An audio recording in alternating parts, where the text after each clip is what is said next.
வணக்கம். என் எழுத்து மற்றும் குரலில் இந்த ஒளி புத்தகத்தின் வாயிலாக உங்களுடன் இணையவிருக்கும் நான் உங்கள் கமலி மதுரை வீரன். நம்ம சேனலை இப்போ தான் ஃபர்ஸ்ட் டைம் பார்க்குறீங்கன்னா மறக்காமல் சப்ஸ்கிரைப் பண்ணிக்கோங்க. வாங்க இப்போ கதைக்குள்ளே போகலாம். நேசம் 5. அந்த உயர்தர கஃபே என்று அழைக்கப்படும் காஃபி கடை அதன் பின்னணியில் மென்மையான ஜாஸ் இசையின் ஒளியுடன் மெல்லிய தங்க நிற ஒளியை பாய்ச்சி அந்த இடத்தை மேலும் ரம்யமாக்கியது. அதன் மூலையில் உள்ள குஷன் நீல் விருக்கையில் தன் முதுகை நன்றாக சாய்த்து சாவதானமாக அமர்ந்திருந்தாள் மீனாட்சி. அவள் அணிந்திருந்த கருமை நிற காட்டன் புடவையும் கழுத்து வரை மூடப்பட்ட பிளவுஸும் தலைமுடியை சாதாரண கிளிப்பினுள் அடக்கிய விதமும் அந்த அறையில் மிதந்து கொண்டிருந்த தங்க நிற ஒளியில் அவளை மேலும் நிமிர்வாக காட்டியது. அந்த இடத்திற்கு தகுந்தாற்போல் உயர்தர கோட் சூட் அணிந்து வர்மா கதவை திறந்து கொண்டு உள்ளே நுழைந்தான். உள்ளே நுழைந்த வர்மாவின் கண்கள் மீனாட்சியின் இருப்பிடம் தேடி அலைந்தது. அவளை கண்டுகொண்டவன் அவளை நோக்கி வேகமாக நடந்து வந்தான். மீனாட்சி அமர்ந்திருந்த தோரணை வர்மாவின் கவனத்தை அவள் மீது வெகுவாக ஈர்த்தது.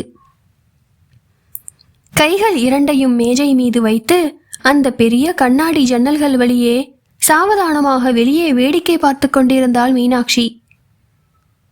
தனக்கு கீழ் பணிபுரியும் ஊழியர் தன் வருகைக்கு கொஞ்சம் கூட மதிப்பளிக்காமல் அவள் அமர்ந்திருந்த விதம் கண்டு அவன் தாடை இறுகியது. பேண்ட் பாக்கெட்டில் கைகளை நுழைத்து தனது பாலிஷ் செய்யப்பட்ட ஷூ காலை தரையில் அழுத்தி நடந்தபடி தன் கூர்மையான கண்களால் மீனாட்சியின் முகத்தை பார்த்தபடியே வர்மா அவளை நோக்கி நடந்து வந்தான்.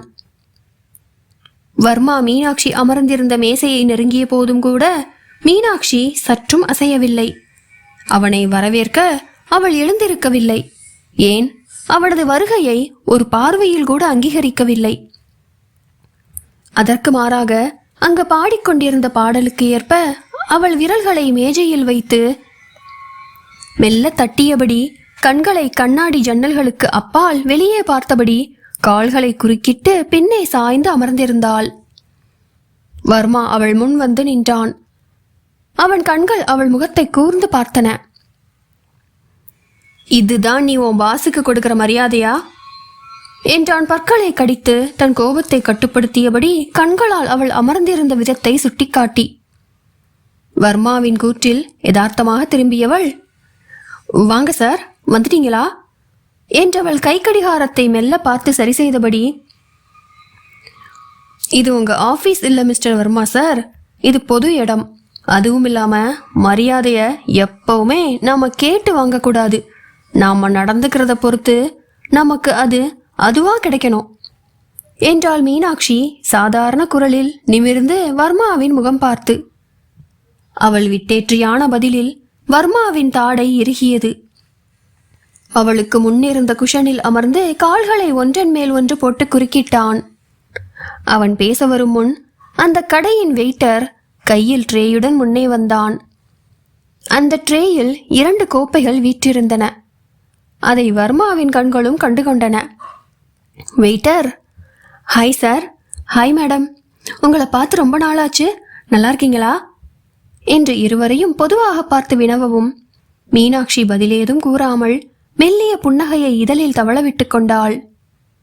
வர்மாவோ யாரும் அறியா வண்ணம் மெலிதாக யோசிப்பது போல் தலையை கவிழ்ந்தவன் என்றான். வர்மா மற்றும் மீனாட்சியின் அசுவாரஸ்யமான பதிலில் அந்த waiter, okay sir, bye madam, enjoy your coffee என்றபடி அங்கிருந்து நகர்ந்து சென்றான். அந்த வெயிட்டர் அங்கிருந்து நகர்ந்ததும் வர்மாவின் கண்கள் மீனாட்சியை எரிக்கும் பார்வை பார்த்து, நான் உன்னை காஃபி ஆர்டர் பண்ண சொல்லி கேட்டேனா என்றான் ஆழ்ந்த குரலில். மீனாட்சி அவன் முகத்தை வெறுமனே பார்த்தாலே ஒழிய பதிலேதும் கூறவில்லை. வர்மாவின் கண்கள் தனக்கு முன்னே மேஜையின் மேல் இருந்த கப்புகள் 2ஐயும் பார்த்தன. அந்த கஃபேயின் மெனுவில் உள்ள விலை உயர்ந்த கேப்பச்சீனோ நுரை பொங்க அதன் பிரத்யோக நறுமணத்துடன் வீற்றிருந்தது. வர்மாவின் இதழ்கள் கேலியில் வளைந்தன. பரவாயில்லையே, இதுக்கெல்லாம் கூட உனக்கு காசு இருக்கா, இல்ல என் மூலமா இதெல்லாம் அனுபவிக்கலான்னு ஆர்டர் பண்ணியா என்றவன் சற்றே அவள் புறம் குனிந்து நக்கலான துணியில், ஓ மறந்துட்டேன் பாத்தியா, என் தம்பியை ஏமாத்தின மாதிரி இன்னும் எத்தனை பேரை ஏமாத்தி பணம் பறிச்சிங்களோ நீயும் உன் தங்கச்சியும். அந்த காசு தானே இதெல்லாம் என்றவன் கண்கள் அவளை கேவலமாக பார்த்து சிரித்தது. மிஸ்டர் வர்மா, நான் உங்ககிட்ட எதையும் எதிர்பார்க்கல. எல்லாத்துக்கும் மேல உங்க காஃபிக்கும் சேர்த்து என்னால பணம் கொடுத்து மேனேஜ் பண்ண முடியும் என்றாள் மீனாட்சி அவள் கையில் இருந்த கப்பை இறுக்கி பிடித்தபடி. வர்மா அவள் முகத்தை படிப்பது போல் தனது நாற்காலியின் பின்னே சாய்ந்து மார்பில் கைகளை கட்டியபடி, ஓ மேனேஜ், என் தம்பியை உன் தங்கச்சி மூலமா மேனேஜ் பண்ணத்தான் உன் தங்கச்சிக்கு வேலை கேட்டு என்கிட்ட ரெக்கமெண்டேஷனுக்கு வந்தியா என்றவன் கைகளை உயர்த்தி மெல்ல தட்டியபடி, பலே பலே, பக்கா பிளான் மிஸ் மீனாட்சி என்றவன் சற்றே முன்னோக்கி சாய்ந்து அவள் முகத்தை ஆராய்ந்தபடி கோப்பையை எடுத்து மெல்ல ஒரு சிப் அருந்தினான். மீனாட்சி வர்மா பேசியதில் கடும் கோபத்தில் அமர்ந்திருந்தாள். ஆனால் வெளியில் காட்டிக்கொள்ளவில்லை. வர்மாவின் தவறான இந்த சுடும் பேச்சில் இப்போதே அவளால் எழுந்து வெளியே சென்றுவிட முடியும் தான். ஆனால் அவளுக்கும் வந்த வேலை முடிய வேண்டுமே. சரி சொல்லு, உங்க இந்த கர்ப்ப கதையை மறைக்க அக்கா தங்கச்சி உங்க 2 பேருக்கும் எவ்வளோ பணம் வேணும்? இல்ல உங்க அப்பா அம்மாவும் இதுல உடந்தையா என்றான் வர்மா வார்த்தைகளில் விஷம் தடவி. அவனது கூற்றில் மீனாட்சியின் முகம் வெளிப்படையான கோபத்தை தத்தெடுத்தது. மிஸ்டர் வர்மா, தேவையில்லாம உங்க வார்த்தை நீளுது. வேண்டாம், எனக்கும் உங்களுக்கு மேல பேச தெரியும். எங்க அப்பா அம்மாவை இதில் இழுக்காதீங்க. இது பணத்தை பற்றியதுன்னு நீங்க நினைக்கிறீங்களா? நாங்க கௌரவமா வாழ்ற குடும்பம். நீங்க நினைக்கிற மாதிரி நிச்சயமா இல்லை. எங்களை அப்படி எங்க பேரண்ட்ஸ் வளர்க்கவும் இல்லை என்றவள் கூற்றில் என்று மெல்ல நக்கல் நகையை வெளிப்படுத்தினான் வர்மா. வர்மாவின் சிரிப்பை கண்டுகொள்ளாதவள் அவளே தொடர்ந்தாள். உங்க தம்பி ஆரியன் பிரான்ச்ல வேகன்சி இருந்ததால மட்டும்தான் வேதிகாவை அங்க ரெக்கமெண்ட் பண்ணேன், அவ்வளோதான். இதுல எந்த உள்நோக்கமும் இல்லை. மற்றபடி அவங்க 2 பேரும் உண்மையிலேயே காதலிக்கிறாங்க. எனக்கே இந்த விஷயம் வேதிகா நேத்து என்கிட்ட சொன்னதுக்கு அப்புறம் தான் தெரியும். அதன் விளைவுதான் இந்த கர்ப்பம். என் தங்கச்சி சொல்றது உண்மைதான். ஆமா, அவ கர்ப்பமா இருக்கா. காரணம் உங்க தம்பி ஆரியன். நீங்க எங்களை ஏமாத்துக்காரங்கன்னு சொன்னா என் தங்கச்சிய கல்யாணம் பண்ணிக்கிறேன்னு சொல்லி சீரழிச்ச உங்க தம்பியை என்ன சொல்றது? என் தங்கச்சிய அவ விருப்பம் இல்லாம பலாத்காரம் பண்ணார்னு சொல்லலாமா என்றவள் குரல் தீர்க்கமாக வெளிவந்தது. அவள் பேச்சில் பற்களை கடித்தவன், ஏய் வாய மூடுடி, ரொம்ப அதிகமா பேசுற என்றவன் பேச்சு இப்போது கடுப்புடன் வெளிவந்தது.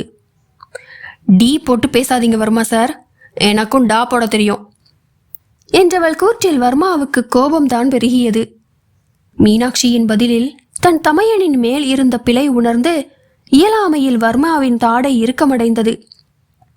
அவனது முகம் கோபத்தால் சிவந்தது. ஆனால் அவன் எதுவும் கூறவில்லை. என் தங்கச்சியை பத்தி தப்பா பேசுறதுக்கு உங்களுக்கு எந்த உரிமையும் இல்லை. இந்த சூழ்நிலைய எப்படி சமாளிக்கணும்னு எனக்கு தெரியும். இந்த பிரச்சனைக்கான விடையை கண்டுபிடிக்காம நீங்க பாட்டுக்கு உங்க இஷ்டத்துக்கு பேசிக்கிட்டே போனா அப்புறம் நான் போலீஸுக்கு போக வேண்டி வரும் என்றாள் எச்சரிக்கும் தொனியில். மீனாட்சியையோ அவள் குடும்பத்தையோ இழிவுபடுத்தும் எண்ணம் துளியும் இல்லை வர்மாவுக்கு. ஆனால் உண்மையை தெரிந்து கொள்ள வேண்டுமே. அவ்வளவு சுலபமாக யாரையும் நம்பும் நிலையில் அவன் இல்லை. மேஜையின் மீது தனது கைகளை ஊன்றியவன் தன் கூரிய விழிகளை அவள் மீது செலுத்தி, என்ன கார்னர் பண்றியா என்றான் முகத்தை இறுக்கமாக வைத்துக்கொண்டு. கைகளை மார்பின் குறுக்கே கட்டியவள், நான் உங்களை கார்னர் பண்ணல சார், வேற வழியில யோசிங்கன்னு தான் சொல்றேன். நடந்தது நடந்து போச்சு. அவங்க காதலை ஏத்துக்கிட்டு அடுத்து நடக்க வேண்டியதை பார்க்கணும்னு சொல்றேன். இல்ல நீங்க எங்களை இப்படித்தான் கேவலமா பேசி இழிவாதான் நடத்துவீங்கன்னா அதுக்கான விளைவுகளை நீங்க போலீஸ் மூலம் சந்திக்க வேண்டி வரும்னு யதார்த்தத்தை சொல்ல வர்றேன், அவ்வளோதான் என்றவள் மென்மையில் ஆரம்பித்து வன்மையில் முடித்தாள் மீனாட்சி. அவன் ஒன்றும் காதலுக்கு எதிரி அல்லவே. ஆனால் யாரிடமும் எந்த விஷயத்திலும் ஏமாந்து விடக்கூடாது என்பதில் உறுதியாக இருந்தான் வர்மன். அதிலும் தனக்கு கீழே வேலை செய்யும் பெண்ணிடம். சரி, உங்க அப்பா கிட்ட பேசி சீக்கிரம் இந்த சர்க்கஸை ஒரு முடிவுக்கு கொண்டு வர சொல்லு. ஆனா நான் இதை உன் பேச்சில் பயந்தோ இல்லை உன் தங்கச்சிக்காகவோ செய்கிறேன்னு நினைக்காத. இது முழுக்க முழுக்க என் தம்பிக்காக மட்டும்தான். அவன் லைஃப் நல்லா இருக்கணுன்ற கன்சர்ன் மட்டும்தான் என்றவன், சீக்கிரம் ஏற்பாடு பண்ண சொல்லு. சற்று நிறுத்தி, ரெஜிஸ்டர் ஆஃபீஸில் என்று அழுத்தமாக கூறியபடியே எழுந்தவன், இந்தா என் கேப்பச்சினோவுக்கான காசு என்று அவன் பேண்ட் பாக்கெட்டில் இருந்த பர்ஸை எடுத்து காசை டேபிளில் வைத்துவிட்டு நடக்க முனைந்தான். எக்ஸ்கியூஸ் மீ மிஸ்டர் வர்மா என்று அமர்ந்தபடியே அவனை மீண்டும் அழைத்தாள் மீனாட்சி. வர்மா திரும்பி அவள் முகத்தை பார்த்தான் குழப்பமாக. இந்த பிரச்சனை இன்னும் முடிவுக்கு வரல. அதாவது உண்மையிலேயே இது இப்போதான் சார் ஆரம்பிச்சிருக்கு என்றாள் மீனாட்சி அவன் முகத்தை கூர்ந்து பார்த்தபடி. அவள் பார்வையை சந்தித்தவன், புரியல என்றான் கண்களை சுருக்கி குழப்பமாக. எங்க அப்பா எனக்கு முதல்ல கல்யாணமாகாம இந்த கல்யாணத்துக்கு நிச்சயமா சம்மதிக்க மாட்டார் என்றாள் தீவிரமாக முகத்தை வைத்துக்கொண்டு நாற்காலியில் இருந்து முன்னே சாய்ந்து. வர்மாவின் புருவங்கள் அவநம்பிக்கையில் உயர்ந்தன. ஓ சரி, அப்போ சீக்கிரம் உன் தங்கச்சி மாதிரி எவனையாவது கண்டுபிடி என்றவன் அவள் முறைப்பில், ஐ மீன் சீக்கிரம், அதாவது உன் தங்கச்சிக்கு வயிறு வெளியே தெரியும் முன்னாடி யாரையாவது கல்யாணம் பண்ணிக்கோன்னு சொல்ல வந்தேன் என்றான் கிண்டல் குரலில். மீனாட்சி எதுவும் கூறவில்லை. மாறாக, அது சாத்தியமில்லை சார், ஏன்னா எனக்கு ஏற்கனவே கல்யாணம் ஆயிடுச்சு என்றால் எனக்கு ஐஸ்கிரீம் வேண்டும் என்பது போல் சர்வசாதாரணமாக. அவள் பதிலில், வாட் என்றவன் கண்களை சிமிட்டி மீண்டும் இருக்கையில் அமர்ந்தான். பின் தலையை உலுக்கி, வாட் கம் அகைன் என்றான் மீண்டும் உறுதிப்படுத்தும் பொருட்டு. எனக்கு ஏற்கனவே கல்யாணம் ஆயிடுச்சு என்றால் இப்போது மீண்டும் அதே கூற்றை இன்னும் அழுத்தமாக. தோள்களை குலுக்கி மெலிதாக சிரித்தபடி, தென் நல்லதா போச்சு. இன்னும் எவ்வளோதான் சீக்ரெட் வச்சிருக்கீங்க உங்கள் குடும்பத்தில்? ஹோ, எனிவே உனக்கு கல்யாணம் ஆயிடுச்சுன்னு உன் அப்பா கிட்ட சொல்லிடு, ப்ராப்ளம் சால்வ்டு என்றான் அசால்ட்டான துணியில். மீனாட்சியிடமிருந்து உடனடியாக பதில் வந்தது, என்னால் முடியாது என்று. ஏன், எதனால என்றான் வர்மன் புருவம் சுருக்கி. மீனாட்சி பதிலேதும் கூறாமல் தன் உள்ளங்கையை தேய்த்து கொண்டிருந்தாள். மிஸ் என்று சற்று நிறுத்தியவன், சாரி மிஸ்ஸஸ் மீனாட்சி, இப்போ இந்த குழப்பத்துக்கு என்னதான் தீர்வு? உனக்கு உங்க வீட்டில் சொல்ல பயமா இருந்தா நான் வேணா உனக்கு கல்யாணம் ஆயிடுச்சுன்னு உங்க அப்பா கிட்ட சொல்லிடவா? எனக்கு ஏகப்பட்ட வேலை இருக்கு, உனக்கே தெரியும்ல என்றான் கைக்கடிகாரத்தை பார்த்து அசதியான குரலில். இறுதியாக மீனாட்சி அவள் அமைதியை உடைத்தாள். மிஸ்டர் வர்மா, என்னோட இந்த கல்யாண விஷயம் எங்க வீட்டில் யாருக்கும் தெரியாது, தெரியவும் கூடாது. இதிலிருந்து வெளியேற ஒரே ஒரு வழி மட்டும்தான் இருக்கு என்றவள் கண்கள் வர்மாவின் கண்களை ஆர்வத்துடன் சந்தித்தன. வர்மாவோ புருவம் சுருக்கி அவள் என்ன கூற வருகிறாள் என்பதை கவனமாக கேட்டுக்கொண்டிருந்தான். நீங்க நீங்க என்ன கல்யாணம் செஞ்சுக்கோங்களேன் என்றாள் மின்னாமல் முழங்காமல் பேரிடியை அவன் தலையில் இறக்கி. அவள் கூறியதும் தான் கேட்டதும் சரிதானா என்பது போல் குழப்ப முகத்துடன், வாட் கம் அகைன் என்றான் காதை அவள் புறம் லேசாக சாய்த்து அவள் கூறிய வார்த்தைகளை உறுதிப்படுத்தும் பொருட்டு. மீனாட்சி இருக்கையிலிருந்து வேகமாக முன்னே வந்தாள். எஸ் வர்மன் சார், என்னை இப்போதைக்கு கல்யாணம் செஞ்சுக்கோங்க. அதாவது சும்மா வெளிப்பார்வைக்கு மட்டும்தான், இது உண்மை இல்லை. என்னால் இப்போதைக்கு எனக்கு கல்யாணமான விஷயத்த என் அப்பா அம்மா கிட்ட சொல்ல முடியாது. என்னோட சிச்சுவேஷன் அப்படி, ப்ளீஸ் புரிஞ்சுக்கோங்க. வீட்லேயும் என்னை கல்யாணம் பண்ணிக்க சொல்லி தொந்தரவு பண்ணுறாங்க. இப்போ அவசரமாக தங்கச்சிக்கு கல்யாணம் பண்ண ஒத்துக்கவும் மாட்டாங்க. அவள் கர்ப்பமாக இருக்க விஷயத்த அவங்க கிட்ட சொல்லவும் முடியாது. எனக்கும் அவசரமாக வேற மாப்பிள்ள பார்ப்பாங்க. இப்போ நீங்கள் என்ன கல்யாணம் பண்ணிக்கிட்டா அதுக்கப்புறம் எனக்கு அவங்க தொந்தரவு இருக்காது. உங்கள் தம்பி ஆரியன், என் தங்கச்சி வேதிகா பிரச்சனையும் தீர்ந்துடும். அவங்களும் ஒன்று சேர்ந்த பிறகு நாம் விவாகரத்து பண்ணிக்கலாம் என்றால் அவன் முகத்தை ஆவலாக பார்த்தபடி. மீனாட்சி கூறிய இந்த விளையாட்டு கல்யாண பேச்சில் வர்மா தனது முன்னுச்சி முடியின் வழியாக ஒரு கையை சலிப்பாக ஓட்டியவன், என்ன விளையாடுறியா? உன்னோட இந்த யோசனை பைத்தியக்காரத்தனமா இருக்கு என்று சப்தமாக முணுமுணுத்தவன், நீ உன்னோட பிரச்சனையிலிருந்து தப்பிக்க என்ன எதுக்கு அதை விட பெரிய பிரச்சனையில இழுத்து விடுற என்றான் கோபமாக. நோ வர்மா சார், இது விளையாட்டு இல்ல, இதுதான் சரியான தீர்வு. நீங்க உங்க தம்பியோட எதிர்காலத்தை நினைச்சு கவலைப்படுறீங்க, அப்படித்தானே? எனக்கும் அப்படித்தான். என் தங்கச்சி, அவ இப்போ கர்ப்பமா வேற இருக்கா. அது எங்க வீட்லயும் தெரியக்கூடாது. தெரிஞ்சா அதுக்கும் தேவையில்லாத பிரச்சனை வரும்.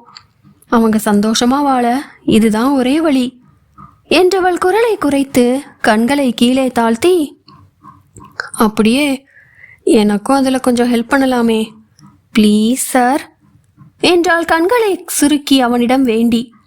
வர்மா தலையை இடம் வலம் அசைத்தான். அவனுக்கு தெரியும் அவளது இந்த திட்டம் பெரும் அபத்தமானது என்று.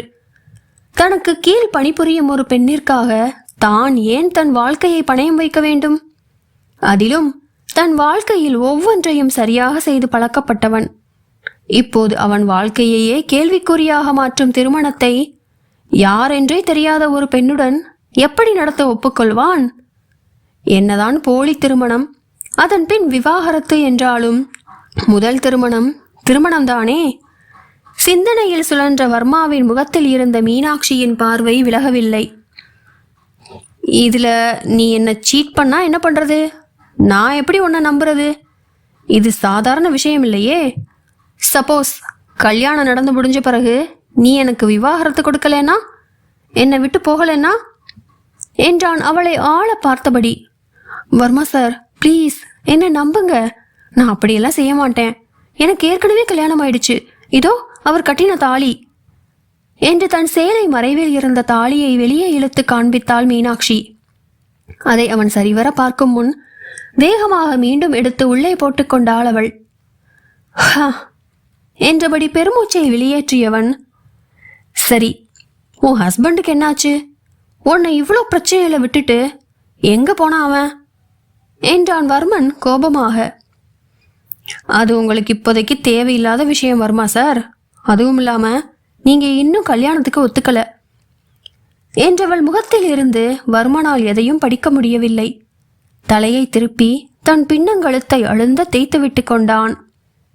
என்னதான் தம்பிக்காக என்றாலும் அவனால் அவன் வாழ்க்கையை பணயம் வைக்க முடியவில்லை. இந்த விஷயம் வெளியே தெரிந்தால் அவன் அந்தஸ்து என்னாவது? அவன் தொழில், அவன் எதிர்காலம் அனைத்தும் கேள்விக்குறியே. என்ன முயன்றும் ஏற்றுக்கொள்ள முடியாமல், புல்ஷிட், இது சுத்த பைத்தியக்காரத்தனம் என்று நெற்றியில் கை வைத்தான் வர்மா. இந்த செயலை செய்ய வர்மாவின் மனம் சுத்தமாக ஒத்துக்கொள்ளவில்லை. பைத்தியக்காரத்தனமா இருந்தாலும் இதுதான் ஒரே வழி வர்மா சார். ப்ளீஸ் கொஞ்சம் யோசிச்சு பாருங்க. ஆரியனின் நலனுக்காக, ஏன் தங்கச்சிக்காக, எனக்காக என்றால் இறுதியாக வார்த்தைகளை விழுங்கி. மீனாட்சிக்கும் தெரியுமே இது அவ்வளவு சுலபமான காரியம் அல்ல என்று. அது வர்மாவை ஏற்கனவே திருமணம் ஆனவன் என்ற போர்வைக்குள் கொண்டு செல்லும் என்று அவளும் அறிந்துதான் இருந்தாள். அது அவன் எதிர்காலத்துக்கே கேள்விக்குறியாகவும் அமையலாம். தன்னுடனான திருமண முறிவுக்கு பிறகு அவன் முதல் திருமணத்தில் தோல்வியடைந்தவனாகவும் கருதப்படுவான். வர்மாவும் அதை பற்றித்தான் சிந்தனையில் இருந்தான். ஆனால் இவை அனைத்தையும் தாண்டி வர்மாவின் உள்மனம் மீனாட்சியின் கூற்றுக்கு உடன்பட தூண்டியது. பெருமூச்சை வெளியேற்றியபடி, சரி, ஆனா ஒன்று மட்டும் ஞாபகம் வச்சுக்கோ, இது ஜஸ்ட் பிஸ்னஸ் டீல். அதுக்கும் மேல நமக்குள்ள எதுவும் இல்லை. நீ எதையும் என்கிட்ட எதிர்பார்க்க கூடாது. நம்ம கல்யாண விஷயம் யார் மூலமாகவும் வெளியவும் போகக்கூடாது, புரிஞ்சதா என்றான் உறுதியான குரலில். சத்தியமா மாட்டேன் சார் என்றாள் மீனாட்சி தன் தலையில் கை வைத்து சத்தியம் செய்வது போல். காலம் அவர்களுக்கு என்ன வைத்திருக்கிறது என்று தெரியாமல் இருவரும் ஒரு பந்தத்துக்குள் முறை தவறி கால் எடுத்து வைக்கின்றனர். பார்ப்போம் அடுத்தவர்கள் வாழ்க்கையில் என்ன நடக்கிறது என்று.